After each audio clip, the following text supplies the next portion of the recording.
Ang kasal sa Kana. Juan Kapitulo 2 versikulo 1-12. Paglabay sa duha ka adlaw, may kasal sa lungsod sa Kana sa probinsya sa Galilea. Anaa didto ang inahan ni Jesus. Gidapit usab si Jesus og ang iyang mga sumusunod. Og nahitabo nga nahurot ang bino alang sa kumbira.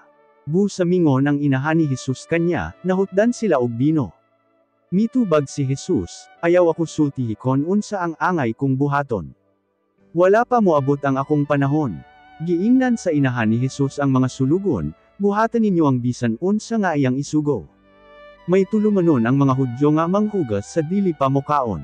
Busa may unom didto katadyang bato, ug ang matag-o sa musudlan og mga 20 ngadto sa 30 ka galon nga tubig.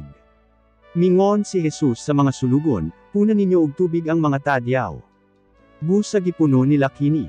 Pagkahuman, mingon si Jesus kanila, sige, pagkaboka mo ni ana og dada sa nagadumala sa kumbira. Busa nagkabu sila og gidala didto sa nagadumala, ug gitilawan dayon sa nagadumala ang tubig nga nahimo ng bino. Wala siya mahibolokon asa gikan ang bino apan nakahibolo ang mga sulugoon nga nagkabu sa tubig. Busa gituwag niya ang pamanhonon ug giingnan, nabatasan sa kadaghanan nga mudalit og mayong matang sa bino sa pagsugod sa kumbira ug kon daghan na ang nainom sa mga bisita, ordinaryo na nga bino ang ilang ihatag. Apan ikaw lahi, kay karon mo lang gipagula ang labing maayong bino. Kini nga panghitabo sa Kana, sa probinsya sa Galilea mao ang unang milagro nga gihimo ni Jesus. Sa iyang gihimo gipakita niya ang iyang gahom, ug mito o ang iyang mga sumusunod.